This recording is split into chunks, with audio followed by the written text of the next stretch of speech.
Now, from today's TMJ4, this is Wisconsin Tonight. Here's Carol Meekins and Mike Jacobs. And thanks for joining us on Wisconsin Tonight. I'm Courtney Garish. Carol is off. Tonight we're going to continue our historic Milwaukee series that we started last week. Next up, the history of the Pabst Theater in downtown Milwaukee. They call it the Grand Old Lady. Jessie Garcia reports. So this is the Pabst Theater in downtown Milwaukee, Wisconsin, built in 1895. And I'll turn on the lights for you. The amazing thing about this Pabst Theater is that this is pretty close to the way it looked in 1895. Wow. And this is the fourth oldest active theater in the entire United States. The Pabst was actually built after fire destroyed its predecessor. Captain Frederick Pabst of Pabst Brewery fame was the monetary force, even though he was on vacation when the tragedy struck. He wired from Germany and he was like, rebuild it once, because he felt like it was really an important thing in Milwaukee to have.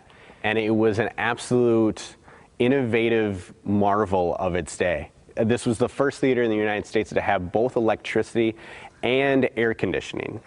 But the air conditioning, if you look up in the ceiling, all they did was take literally tons and tons of ice and put it all over the ceiling, and they had these massive fans that would have it pushing out. It was a huge deal in the day. It was all over the newspapers. It was like the first cool theater in the entire United States to come and relax those like Wisconsin summers. The architect, the well-known Otto Strack.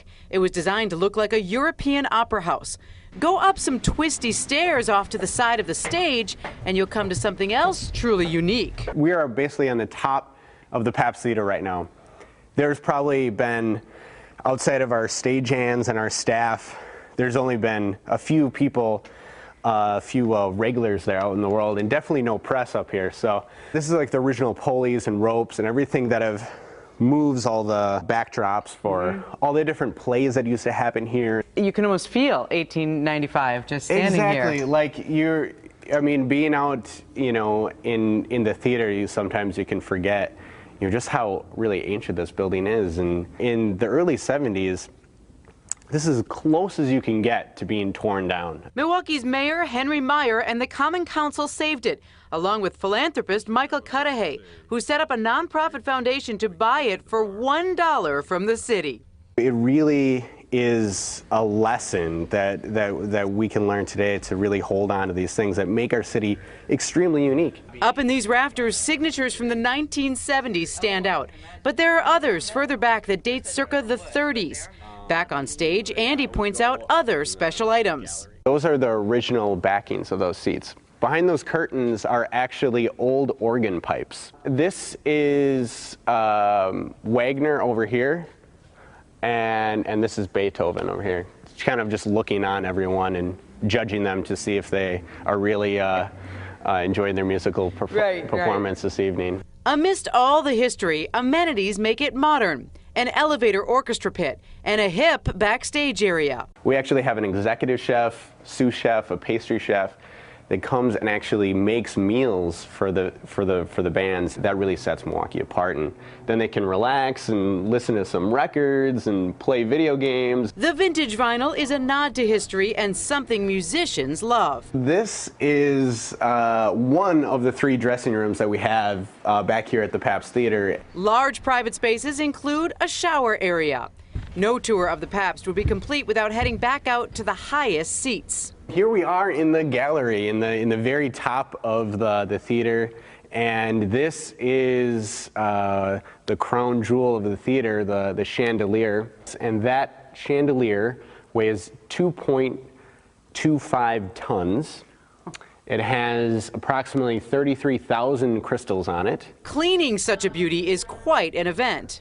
Once a year, the chandelier comes down to the first floor, and we had a volunteer that came and cleaned the cluster, every single one by hand. Up top, you can also see how steep it is. 1,340 seats, but designed to feel intimate. Winston Churchill once spoke from this stage, and also one of my favorites, going back to The Sound of Music. The original Von Trapp family actually performed on this stage. That's just mind-boggling to me, and that was in 1931. And these red velvet chairs are so popular, some rock stars have purchased them. They've played the Pabst, and it means a lot to them, and they're like, those are such cool chairs, we want one. Back downstairs, the lobby is practically a work of art itself. But look closely, one of these columns is upside down. Architects used to say only God can achieve perfection, so they would intentionally make one slight mistake. It's in the lobby where we also meet an employee who recently made a startling discovery. I actually was cleaning a closet upstairs and found this in the floorboards. Wow, and when you found it, your reaction? I was really shocked and surprised. It's a season pass to performances from yesteryear. History practically bleeds from the walls around here. As we leave, a picture shows the Pabst in the early 1900s. This is what the theater was and still hopes to be. So many people in our society are, just tucked away in their homes on their laptops and computers, and to be able to bring together a lot of that kind of just communal space is not that common anymore. There's never been more life in this old, grand old lady than right now. The Pabst hosts 150 shows per year. The old lady is standing proud. In downtown Milwaukee, Jessie Garcia, today's TMJ4. That would not be the Von Trapp family performing. Oh, times have changed. Yeah, Pabst Theater is a registered National Historic Landmark, and you can go behind the scenes of our Pabst Theater tour. We put pictures on our website, tmj4.com/Wisconsin Tonight, and then click on the behind the scenes link. Big thanks to Andy Nelson and Jessie Garcia, who did a great job. It's fascinating. I love that part about the one column that was upside down, because only God creates perfection. Right, and the people who performed there, yeah, that was a great slice of history.